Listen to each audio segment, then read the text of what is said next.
Alright guys, welcome back to the channel. My name is Fred if you're new here, and this is my 1991 Nissan 240SX S13 coupe that I've been working on for a number of years now. It's been my project for a better part of almost 10 years now, and it is now up and running.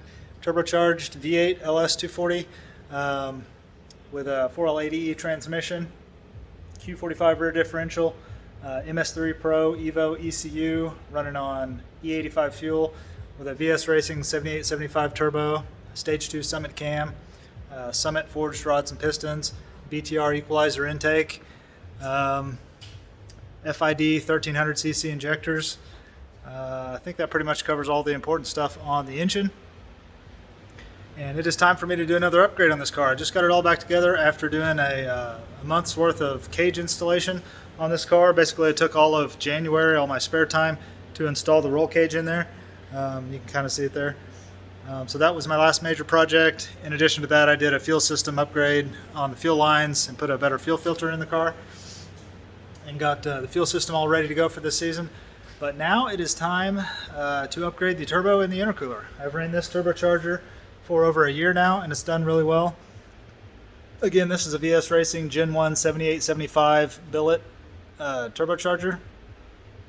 And it did really well. I took the engine out and took it to an engine dyno. Took the entire setup out of this chassis last year, took it to an engine dyno locally. We made 870 horsepower to the flywheel on the engine dyno with that turbo at 20 psi. So that would probably translate to somewhere around 650 to 700 horsepower to the tires had it been in the chassis on a chassis dyno. So I think that turbo for this setup maxes out somewhere around 650, 700 at 20 psi.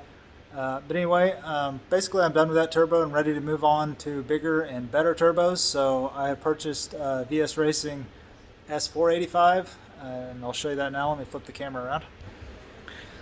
So this here is a VS Racing S485. Here's the cover for it. I just took it off today. But it's 85 millimeter here instead of 78 on the other one.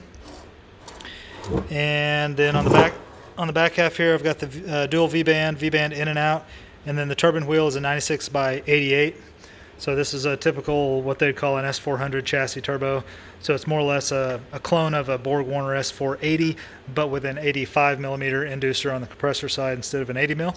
And of course, it's billet wheel as well. It's got the race cover here. I'm going to have this machine down. As soon as the weather clears up and I can get to my machinist, I'm going to have him turn this down all the way to there so I can have a little more room around my radiator support, which is why that cover's off right now. So the job now is to upgrade the car with this turbo and upgrade the intercooler as well. The intercooler that's in the car right now is a Bell Intercoolers brand intercooler that I installed last year, 3.5 inches thick. I can't remember the dimensions on the core. It's like 18 inches by 12 or something. I think it's actually smaller than that, but it might be like 18 by 8 or 18 by 10 or something. It's a small intercooler, but it's pretty thick at 3.5 inches.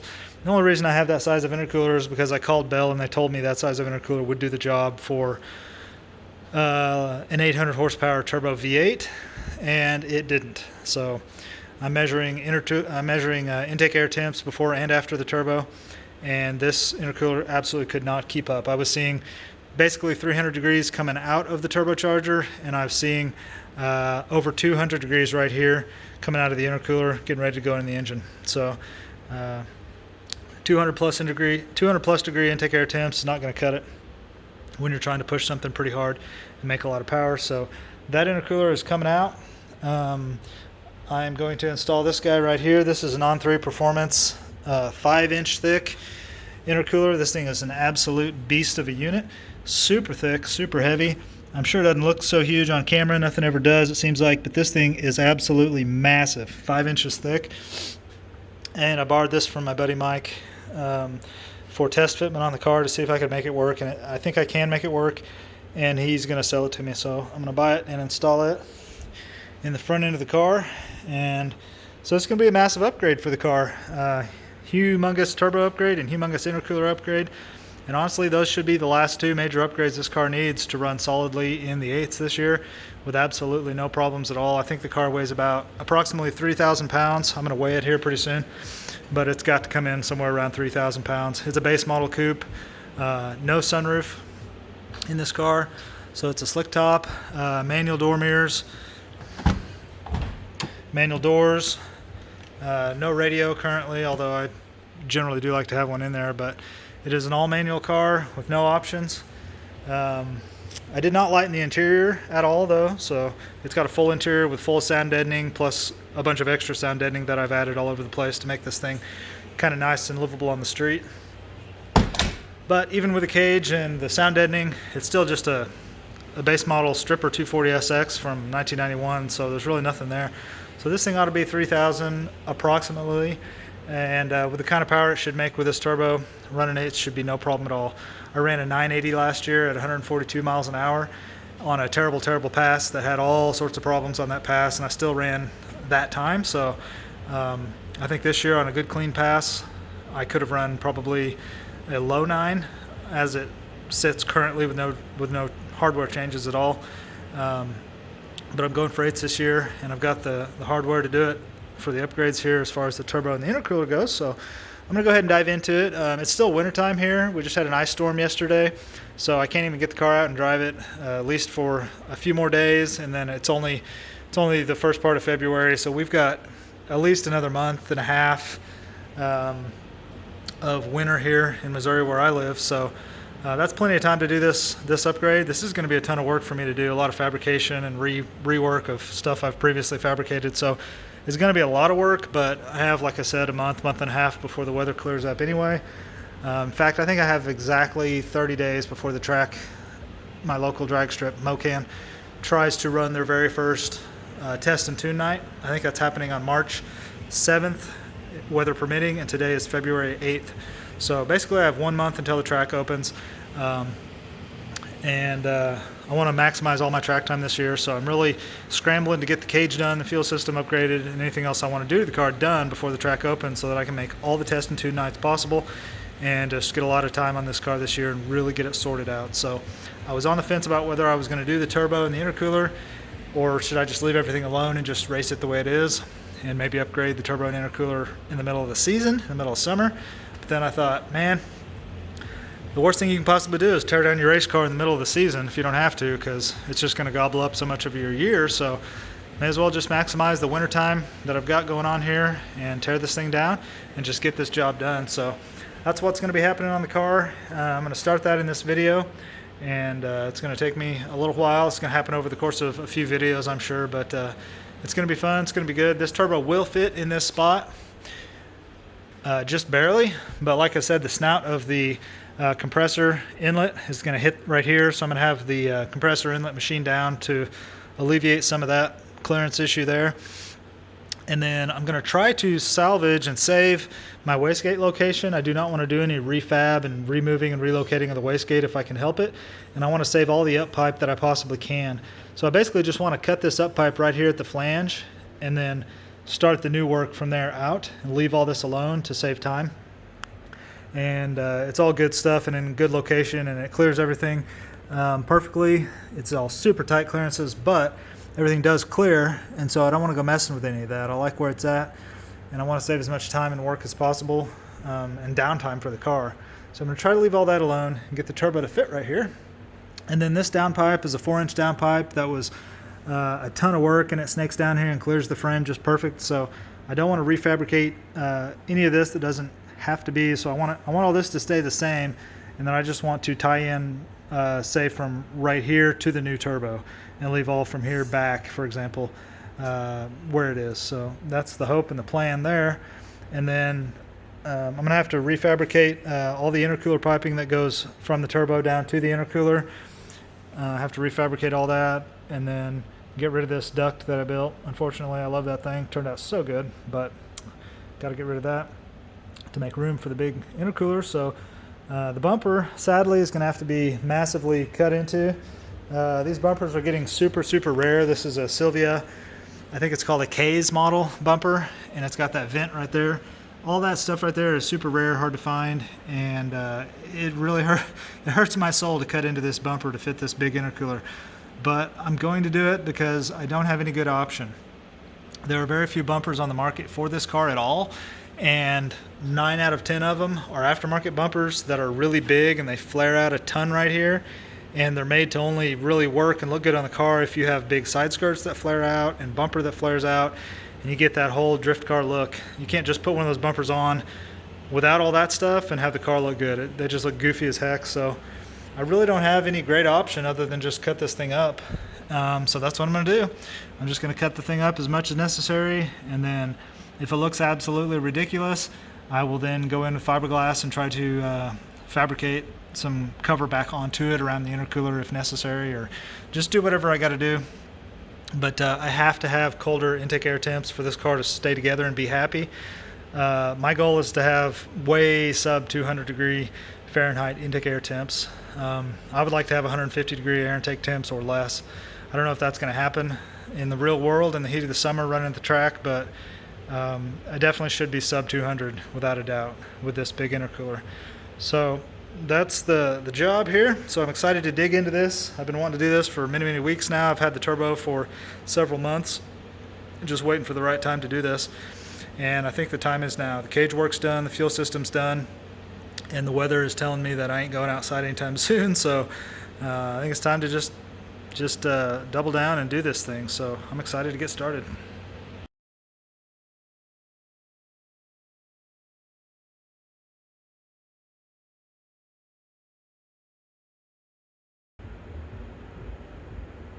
So I've got the front end disassembled, and I've got the new big intercooler sitting here on my table. I've got the car up on the lift. So here is the challenge. We've got to fit this big old 5-inch thick beast in here, and the headlights still have to mount and everything's got to fit. So this is kind of a packaging challenge for sure. So right off the bat, we can tell that with the intercooler setting basically flush with the bottom of the rad support, which is where it's at right now, the headlight can't sit flat. It's sitting on top of that weld bung. So the weld bung can be taken off, and that allows the headlight to come down a little bit, and that'll look about like this. Sorry, that'll look about like this if the weld bung wasn't there. Unfortunately, the headlight is still not level. It's up by quite a lot. So I think what's going to have to happen ultimately is I could just dangle the whole intercooler down and let it be below the rad support, which is a bad idea for ground clearance. But I could do it and deal with it and just live with it, I guess. But I don't think it's a good idea in the long run anyway, because where this intercooler pipe right here is going to come out is already borderline even with the bottom of the bumper, which is roughly around this section right here. So as it sits right now, the bottom of the intercooler pipe, and especially a coupling, silicone coupler or something right here, is going to be borderline wanting to hang below the bottom of the bumper already, which I don't want that. So I really don't want to move the intercooler down any, is what I'm getting at. So I think what I'm going to have to do is cut off the top of the intercooler. I think I'm going to have to take about a full inch or 2 rows off the top of this intercooler, put it in the bandsaw, and just rip it all the way down, and then weld shut the hole that's left. So that's probably what's going to ultimately happen, but in order to find out exactly if that's going to happen, I need to get these headlights located in space exactly where they are going to be. And they can't be located in space right now because the brackets that they bolt to on the inside are part of the bumper support bar, which is right there. And I can't test fit the intercooler with a bumper support bar on because it doesn't clear. Nothing clears anything right now. So I think the challenge right now is going to be rebuild the headlight support brackets and get them off the rebar and get them completely redesigned so that the headlights can be mounted in space independently of the rebar completely, so that I can do some proper intercooler fitting here and figure out what really fits what with the headlights actually mounted in their final spot. So that's what I'm going to do next, is rebuild my inner headlight mounts. And I think the plan is to just build a bracket that goes from here, the headlight mount, down to the frame rail right down there, and connect those 2 points with a couple of probably solid round bars. And so yep, that's what we got to do first before we can actually mount the intercooler. So the first step towards making my headlight mounts here is I've cut these two 3.5 inch pieces of steel here, 3 inch, excuse me, and I've drilled a small hole in the middle, just big enough for a regular 10 mil M6 bolt to slide right through. So that's going to be my basic mounting plate for each side, and that is going to go right here, and I have set it in place and then just used a hand drill and just drilled a little bit through there just so that I can make a marker into the frame rail. And then now what I'm going to do is take that off and use a 3/8 bit and drill a 3/8 hole right there. Then I'm going to use my favorite tool over here, which is the riv nut setter, and I'm going to set one of these riv nuts down inside the frame rail. I don't know if you guys have ever used a riv nut setter, but they're pretty much the best thing since sliced bread if you fabricate a lot. It allows you to set one of these down into any piece of metal, and then you've got a threaded hole. So this will end up inserted into a hole right there, and then I'll be able to take a 10 millimeter M6 bolt, 10 millimeter head, but an M6 bolt, and just screw it right in right there, and that will hold down this plate, and that'll be my lower headlight mount. And then I'm going to take this rod here. I just buy this stuff at Lowe's. It's like 3 foot long, and I use it all the time for building various mounts and things. And then I'm going to weld it, cut it to the right length, so it'll weld one piece here and then probably a second piece here coming up at this angle, and up here at the top those two pieces will join up together at the back of the headlight, and that will be my headlight mount. So I'm building one of those for each side. So that's my 3/8 hole, and then this is the riv nut. Excuse me. The riv nut just drops in there like that, and so once it's pressed in there, that'll be my permanent threaded hole. But before I can do that, I've got to take it and thread it onto the riv nut tool. So you just thread that guy on there like so until it bottoms out. And you take your tool, slide the riv nut down into the hole, hold it as square to the hole as you can, and squeeze it as hard as you can, which is going to probably take me 2 hands, so I'm going to have to do this off camera. But you just squeeze it, and it mushrooms out the bottom side of the riv nut inside, which will be inside the frame rail here, and makes it permanent in there, kind of like a rivet. And then you thread the tool off. So I'm going to set the camera down and do that. All right, there we go. It is all pressed in place and permanent. I don't know if we can see inside here or not. Yeah, we can. So it just mushrooms out the bottom of it, makes it permanent in there. And then your M6 bolt just screws right in. And there you go, the perfect fabrication tool for mounting brackets all over the place. I have riv nuts all over this car now. I use them for everything. It took me a long time to learn about the riv nut tool and figure out how awesome it is. Once you have one, you never want to be without it. It's super awesome. So just got to do that on this side now, and we'll be on our way. Okay, update on the headlight brackets. I have welded my rods on there like so. Tacked them on, I should say, both sides. Came out pretty good, I think. So now it's time to just cut these off. I'm just going to cut right there through that narrow section, and then same thing over here, cut right through here. And once I make those 2 cuts, the whole rebar should be able to come off the car, and then these should stay in place, and then I should be able to mount the headlights. And these should support the headlights. If it seems wobbly or shaky, which I suspect it might, I'm going to take some more of this rod, and I'm going to make another joint and kind of do a tripod type of an effect. Put another bolt tab down there and weld it up here so that all this will be tripoded in that way. Either that, or I could go from up here to over there, tripod it like that. I'm not really sure. I don't know if either one of those are going to be necessary, but I'm going to try it just with the 2 supports for now and see if that does the job. Coming out pretty good though. So here we go with the headlights mounted. I'm actually really happy with how this worked out. The brackets felt pretty shaky before I put the headlights in there, but with everything kind of screwed in there, it's not bad. Like, I can really put some force on that, and honestly nothing really moves anywhere. Same thing over here. Pretty solid deal. So I think a 3rd tripod type angle would be a good idea. I think would definitely help. but I don't know if I'm going to make it a priority or not, because this stuff's really solid now. So anyway, I think I'm going to stop on the headlight stuff for there. That's going to be good enough to locate the headlights in space for me, which was the point. And now I can get back to the intercooler mock-up and figure out if the intercooler is too tall. If the intercooler does in fact need to be cut down at the top, I'll be able to figure that out now. So that worked out good. So I think that's going to be it for the video there. Appreciate you guys watching and following along with the project here. I'll be back on this tomorrow. I've got a lot of time tomorrow to work on this, so should make a lot of progress. Gonna definitely get that sucker located in space. If it needs to be cut across the top, I should be able to do that today.